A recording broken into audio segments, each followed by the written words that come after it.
227 साल से निरंतर ये जो उत्सव चल रहा है बहुत ही प्रशंसनीय कार्य है, क्योंकि हम लोगों को याद करना चाहिए कि एक हमारे एक संस्कृति है, एक परंपरा है, एक इतिहास है। इस इतिहास को, एक संप्रदाय को आगे लेके जो हमारे महाराज जी, औसा महाराज जी लेके आ रहे हैं, तो हम सब लोगों का बहुत बड़ा जो ना उन्होंने सम्मान प्राप्त किया है। मैं महाराज जी को और अलगुड़ गांव में जो आप सब लोग भक्त लोग मिलके ऐसे बड़ी जो इतनी बड़ी तादाद में आप लोग एक जनस्तोम यहाँ पर है, रात को 10 बज रहे हैं लेकिन 10 भी बजा होगा। इतना समय होने के बावजूद भी हमारे बहनें, माताएं, भाई सभी लोग इनका जो है ना चक्री भजन या कीर्तन यहाँ पर सुनने के लिए आप लोग बैठे हैं। मैं समझता हूँ हमारा भाषण सुनने के लिए नहीं बैठे हैं, फिर भी दो चार बातें तो करना पड़ता है, इसलिए मैं पालक मंत्री के नाम से बोल रहा हूँ। सबसे पहले तो मैं मेरे तरफ से आप सब लोगों को, जितने लोग आयोजन किए हैं ये धार्मिक सभा, तो उन सब लोगों को मेरे तरफ से, हमारी सरकार की तरफ से हार्दिक हार्दिक बधाई और शुभकामनाएं देता हूँ। This video is presented by ASM Super Speciality Hospital, Gulbarga.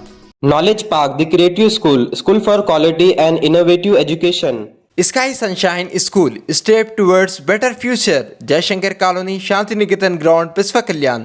भाइयों बहनों, हमारा राष्ट्र एक धार्मिक प्रधान राष्ट्र है।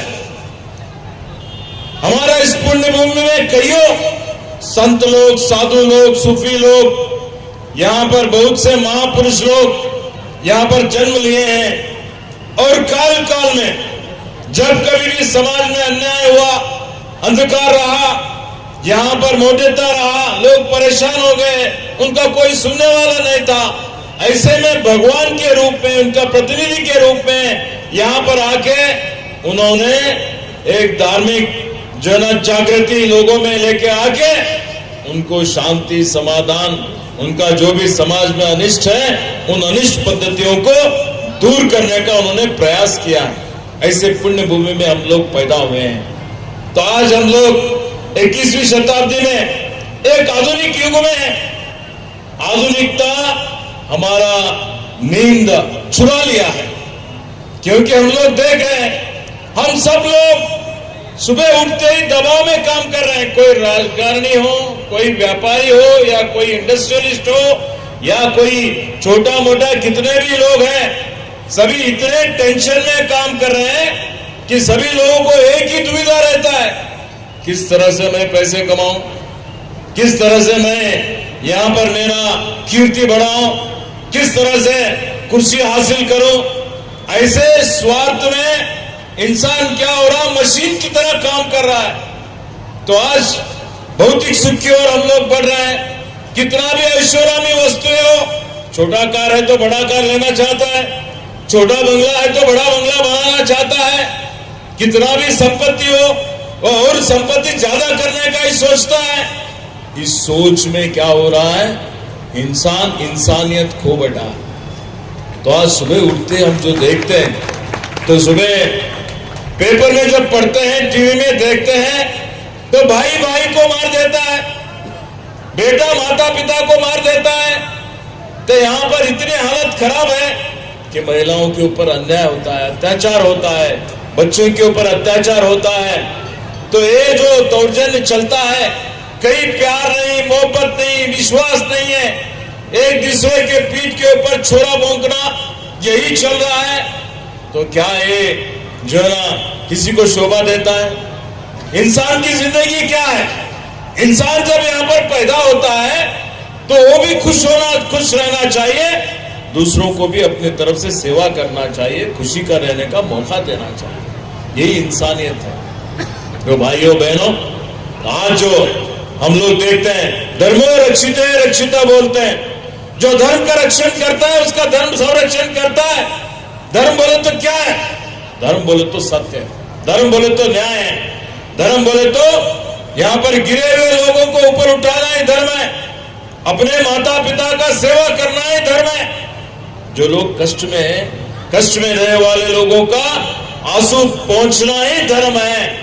लेकिन बसवण्णा ने कहा था दैवे धर्म तो बोला है भैया, तो दया करो, जो है ना, करुणा रहने दो, प्यार रहने दो, यही धर्म का मूल है। लेकिन आज धर्म के नाम के ऊपर भी हम लोग एक तरह का राजकथा, एक तरह का द्वेष की राजनीति, एक तरह का भय का वातावरण हम लोग देख रहे हैं। जाति जाति में, धर्म धर्म में लड़ाई कराने का भी हम लोग देख रहे हैं। भाईचारा नहीं, सद्भावना नहीं, सामरस्य नहीं है। तो भाइयों बहनों, इंसान को क्या चाहिए? इंसान को चाहिए शांति चाहिए, समाधान चाहिए। और शांति समाधान कहाँ मिलने वाला है?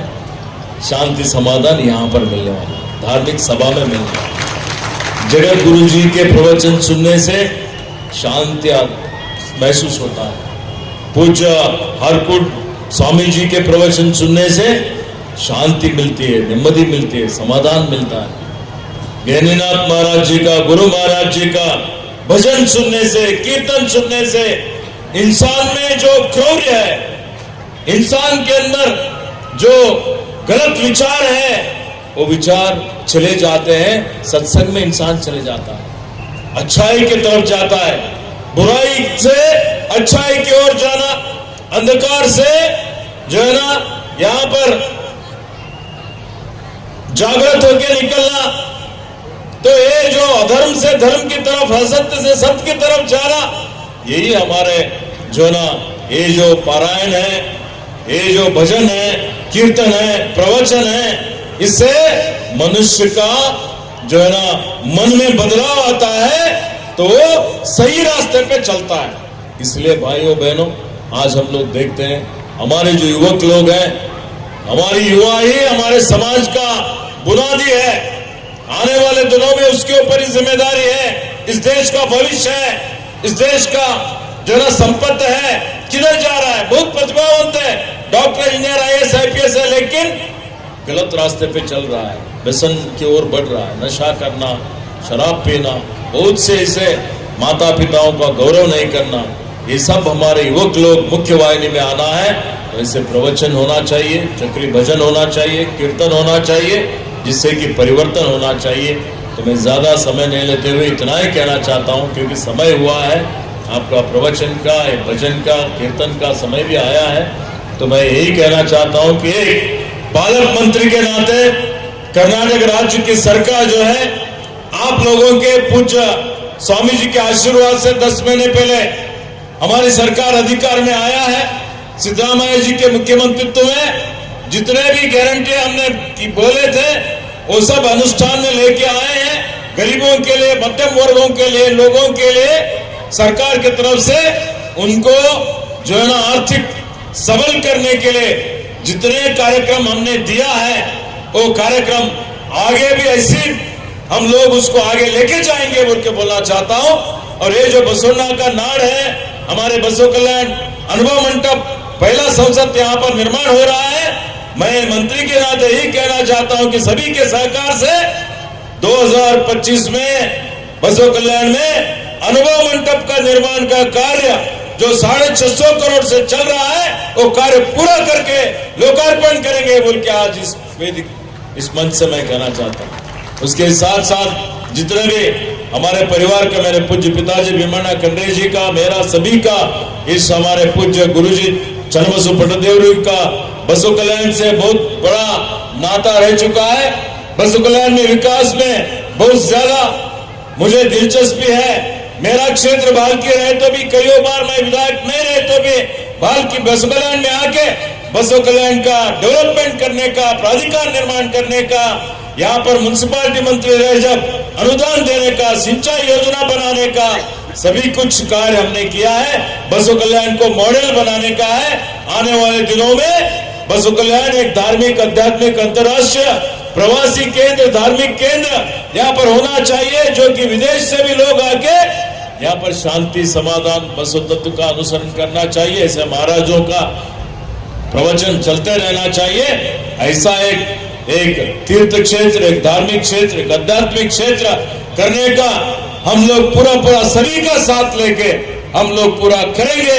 बोल के आपको विश्वास दिलाते हुए आज लोकसभा का चुनाव रहने के बावजूद भी, क्योंकि इसमें कोई नीति संहिता आता नहीं, हम कोई राजनीतिक भाषण भी नहीं दे रहे हैं, तो मुझे यहाँ पर बुला के आह्वान करके पूज्य महाराज जी का, सभी का आशीर्वाद लेने का एक अवसर आप लोगों ने जो दिया है, इसलिए फिर एक बार आपको मेरा धन्यवाद देके, सभी पूज्य स्वामी जी को मेरा नमन करते हुए, सभी को शुभकामनाएं देके, आज भगवान के विठल रुक्मिणी जी के, सभी के पूज्य स्वामी जी के आशीर्वाद से सभी को सुख शांति समाधान, सभी को सफलता मिले, सभी का आरोग्य आयुष्य सबका बड़े अच्छा रहे, ये प्रार्थना करके मेरा दो शब्द समाप्त करता हूँ। जय हिंद, जय कर्नाटक। इस रमज़ान में आप अपनी ज़कात, सदका और अतियात मुस्लिम बैतुल माल को देकर यतीमों, मिस्कीनों, बेवाओं और गरीबों की मदद करें।